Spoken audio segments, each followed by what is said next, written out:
नमस्कार, ये आकाशवाणी है। अभी आप रैनोमी से समाचार सुनेंगे।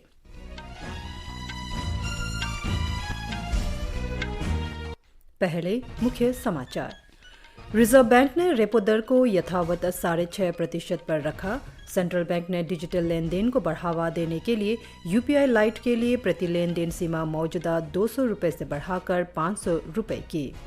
वित्त मंत्री निर्मला सीतारमण ने कहा, वैश्विक प्रतिकूल परिस्थितियों के बावजूद भारत दुनिया के सबसे तेजी से बढ़ती अर्थव्यवस्थाओं में से एक। और अमेरिकी राष्ट्रपति जो बाइडेन ने चीन की सैन्य क्षमता को बढ़ाने वाले प्रमुख प्रौद्योगिकी उद्योगों में अमेरिकी निवेश पर प्रतिबंध लगाया। अब समाचार विस्तार से।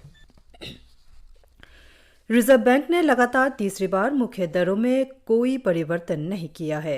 द्विमासिक मौद्रिक नीति की घोषणा करते हुए बैंक के गवर्नर शक्तिकांत दास ने कहा कि मौद्रिक नीति समिति ने सर्वसम्मति से रेपो दर 6.5% पर यथावत रखने का फैसला किया। रेपो रेट वो दर है जिस पर रिजर्व बैंक वाणिज्यिक बैंकों को धन उधार देता है। श्री दास ने कहा कि स्थायी जमा सुविधा SDA पर ब्याज की दर 6.25% और मार्जिनल स्टैंडिंग सुविधा MSF पर ब्याज और बैंक रेट पर ब्याज की दर 6.75 पर यथावत रखी गई है। रिजर्व बैंक ने उपभोक्ता मूल्य मुद्रास्फीति CPI का संशोधित लक्ष्य 5.4% रखा है। गवर्नर ने वर्ष 2023-24 के लिए सकल घरेलू उत्पाद की वृद्धि दर 6.5% का अनुमान व्यक्त किया है। रिजर्व बैंक ने कहा है कि वो ऋण लेने वालों को फ्लोटिंग ब्याज दर से फिक्स ब्याज दर में परिवर्तन का विकल्प प्रदान करने की योजना तैयार कर रहा है।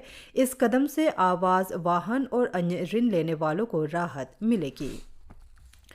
मणिपुर मुद्दे पर विपक्षी दलों के विरोध के बाद राज्यसभा को दिन भर के लिए स्थगित कर दिया गया है। इस मुद्दे पर लोकसभा में भी एक बार स्थगन हुआ। जब सदन की कार्यवाही शुरू हुई तो सभापति जगदीप धनखड़ ने मणिपुर हिंसा और अन्य मुद्दों पर विपक्षी सदस्यों द्वारा दिए गए स्थगन नोटिस को अस्वीकार कर दिया। सदन के नेता पीयूष गोयल ने मणिपुर हिंसा पर चर्चा को लेकर सदन में गतिरोध का मुद्दा उठाया।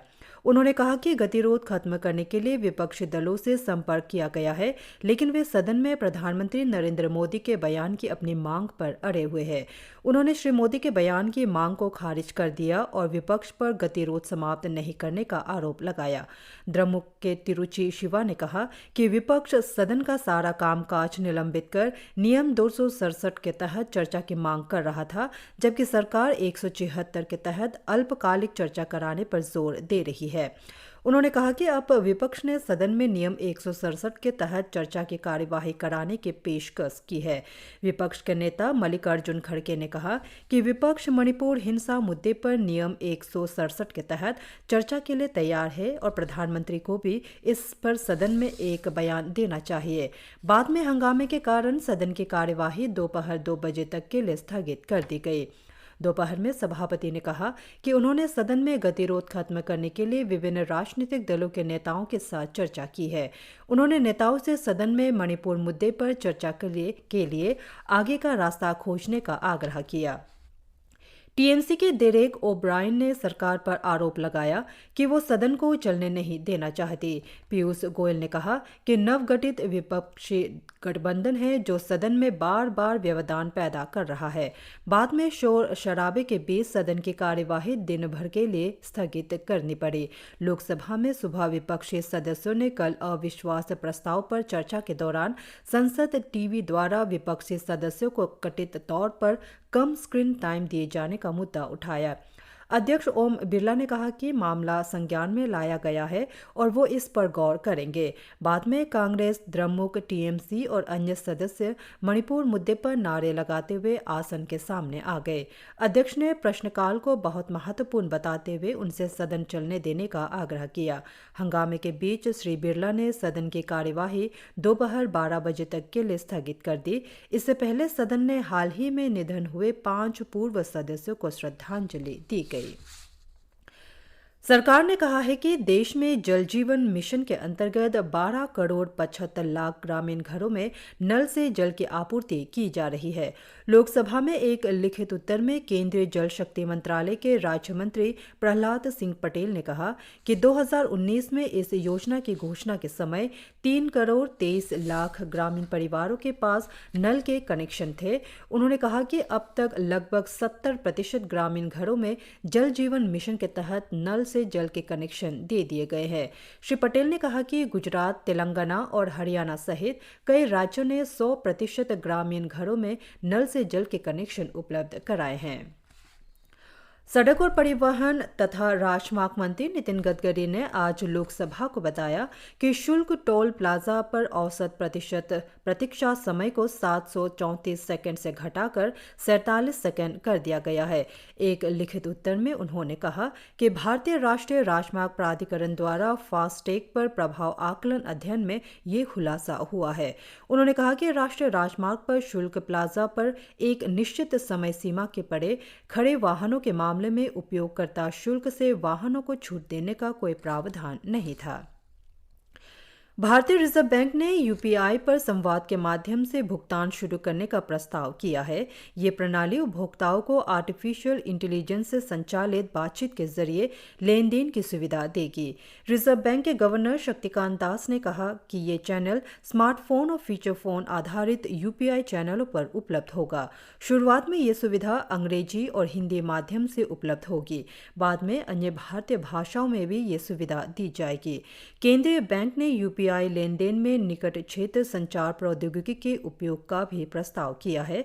आरबीआई ने यूपीआई लाइट लेन देन की सीमा को 200 रुपये से बढ़ाकर 500 रुपये कर दी है, लेकिन छोटी डिजिटल लेन देन की समग्र सीमा को 2000 रुपये पर अपरिवर्तित रखा गया है।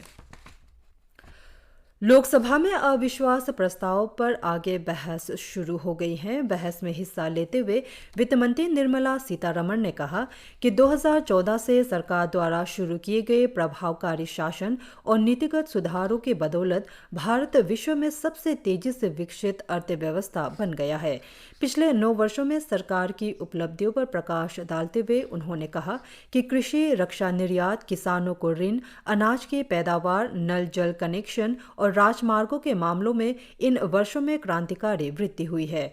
उन्होंने कहा कि सरकार के उपायों के बदौलत बैंकों के फंसे ऋणों की राशि दशक में सबसे निचले स्तर पर आ गई है। उन्होंने कहा कि सार्वजनिक क्षेत्र के बैंकों का मुनाफा 1 लाख करोड़ रुपए पर पहुंच गया है। उन्होंने कहा कि भारत आज उच्च विकास और निम्न मुद्रास्फीति की स्थिति में है, जबकि यूपीए शासन के दौरान मुद्रास्फीति ऊंची थी और विकास का स्तर कम था। उन्होंने पिछली यूपीए सरकार पर आरोप लगाया कि उसने केवल सपने दिखाए और क्रोनी पूंजीवाद और भ्रष्टाचार को बढ़ावा दिया। मंत्री ने कहा कि वर्तमान सरकार सभी के सशक्तिकरण में विश्वास रखती है, लेकिन किसी के तुष्टीकरण में नहीं। उन्होंने विश्वास व्यक्त किया कि लोगों ने वर्ष 2014 और 2019 में यूपीए को हराया था और 2024 के लोकसभा चुनाव में भी स्थिति यही रहेगी। वित्त मंत्री जब डीएमके सांसद टीआर बालू के एम्स मदुराई के बारे में पूछे गए सवाल का जवाब दे रही थी तो कुछ डीएमके और कांग्रेस सदस्यों ने विरोध प्रदर्शन किया। उनका कहना था कि इस परियोजना पर समुचित कार्य नहीं हुआ है। बाद में कांग्रेस, डीएमके और अन्य सदस्यों ने सदन से वॉकआउट किया। बहस जारी है। अमेरिकी राष्ट्रपति जो बाइडेन ने चीन के सैन्य क्षमताओं को बढ़ाने वाले मुख्य प्रौद्योगिकी उद्योगों में अमेरिकी निवेश को प्रतिबंधित करने के संबंध में एक कार्यकारी आदेश पर हस्ताक्षर किया है। राष्ट्रपति बाइडेन ने इस प्रकार के देशों की सेना, खुफिया एजेंसी, निगरानी और साइबर आधारित क्षमताओं के जोखिम वाले उत्पादों और संवेदनशील प्रौद्योगिकी से संबंधित देशों के बढ़ते खतरे से निपटने के लिए एक राष्ट्रीय आपात प्रस्ताव की घोषणा की।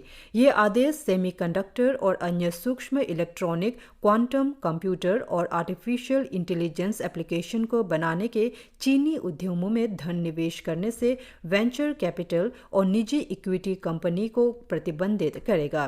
प्रशासन के अधिकारियों ने कहा कि यह निर्णय राष्ट्रीय सुरक्षा को ध्यान में रखते हुए लिया गया है। हॉकी में भारत ने कल रात चेन्नई में एशियन चैंपियनशिप ट्रॉफी के सेमीफाइनल में जगह बनाने के लिए ग्रुप चरण के फाइनल मैच में पाकिस्तान को 4-0 से हरा दिया। भारतीय कप्तान हरमनप्रीत सिंह ने 2 गोल बनाए, जबकि जुगराज सिंह और मनदीप सिंह ने 1-1 गोल बनाए। इसी के साथ ये समाचार बुलेटिन समाप्त हुए। नमस्कार।